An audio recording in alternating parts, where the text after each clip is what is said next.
ছোটবেলা থেকে আমরা যে বড় হয়েছি আপনার সেই আজানের হ্যাঁ। দোয়া শুনে, এটা কি আপনার মনে আছে অথবা একটু দেখে বলবেন কি হ্যাঁ। আমাদেরকে?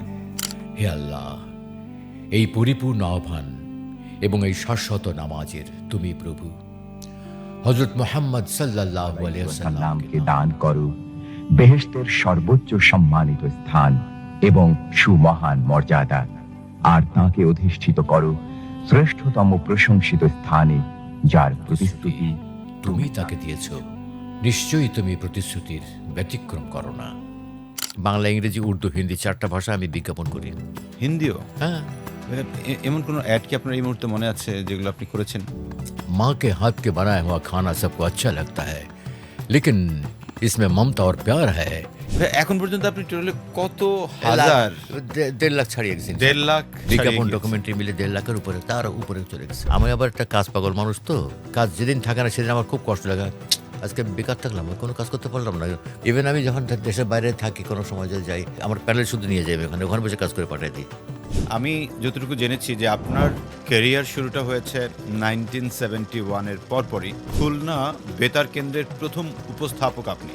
একটা ট্রান্সমিশন সকাল 6:30 থেকে শুরু করে বেলা 10টা পর্যন্ত, ওটা পাইতাম কত শুনবেন আপনি অবাক হয়ে যাবেন, 7 টাকা। 7 টাকা? অনলি 7 টাকা। দেখেন, বাংলাদেশ বেতার কিন্তু খুব মানুষ শোনে না এখন আর। এতক্ষণ বসে আড্ডা মারছে, গল্প করছে, কথা বলছে, কি সুন্দর ফুল যাচ্ছে। যখনই অনারে বাতিতে জ্বলে বাংলাদেশ বেতার ঢাকা, এখন শুনবেন আধুনিক গান। কেন রে বাবা, তুমি এতক্ষণ ন্যাচারাল কথা বলতে পারো না? যে কোনো কাজ করতে গেলে, শিখতে গেলে আপনাকে একজন ওস্তাদ মানতে হয়। সেটা সরাসরি প্রত্যক্ষ করতে পারেন বা পরোক্ষ করতে পারেন। তুমি কিছুদিন পর পর নয়া নয়া সঙ্গ খোঁজো, নয়া নয়া স্বপন দেখো, নয়া মানুষের নয়া পীড়িত সুবাস লইতে নয়া নয়া সম্পর্ক বানাও। তাতে আমার কি? আমি তো তোমার ভালোই চিনি, জানি তোমার মন মগজে বিকট বিকৃতি স্বার্থগুলো কেমন কিলবিল করে। কবিতাটা পড়লেন একরকম একটা ভাইব নিয়ে, আবার যখন ইসলামিক বিষয়টা পড়লেন তখন আবার অন্যরকম। এক একটা স্ক্রিপ্ট পড়ার কিন্তু ধরন এক এক রকম। আপনি এখন পর্যন্ত যে কাজ করেছেন সবচাইতে বেস্ট কাজ কোনটা আপনার কাছে? আমার কাছে বেস্ট কাজ যদি বলতে থাকে কোরআনের কাজ। পুরো 30 পারা কোরআনের তরজমা আমার করা আছে, 2-3 বার করা আছে। বাসায় রান্না বান্না করে যদি ভালো করে উপস্থাপন না করে মেহমানদের সামনে, সেটা যেমন ভালো হয় না। একটা অনুষ্ঠান তৈরি করার পরে সেটা উপস্থাপন যদি সেভাবে না করেন, আপনি সেই অনুষ্ঠান কেউ শুনে না। ন্যাশনাল অ্যাওয়ার্ডের মতন জায়গায় এখানে কিন্তু বাচিক শিল্পীর একটা অ্যাওয়ার্ড থাকা উচিত। আমার যখন 12 বছর বয়স, আমার বাবা আমাকে দিয়ে ওয়াদা করেছেন 4টা ওয়াদা। প্রথম শর্ত হচ্ছে কি, জীবনে কখনো কারোর আমানতের খেয়ানত করো না। দ্বিতীয় শর্ত হচ্ছে কি, জীবনে কখনো বাহাতের পয়সা রোজগার করবা না। 3 নম্বর শর্ত হচ্ছে কি, জীবনে কোনোদিন কারো কাছে টাকা ধার করবা না। আর 4 নম্বর শর্ত হচ্ছে কি, জীবনে কখনো নেশা করবা না।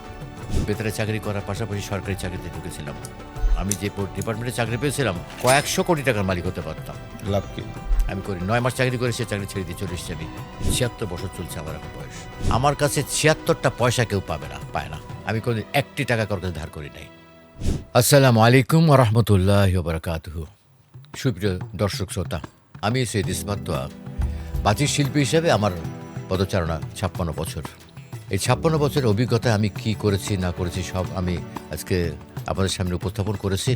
আপনারা শুনবেন, দেখবেন। আমার যদি ব্যক্তিগতভাবে কোনো ভুল ত্রুটি থাকে আপনারা ক্ষমা করে দেবেন।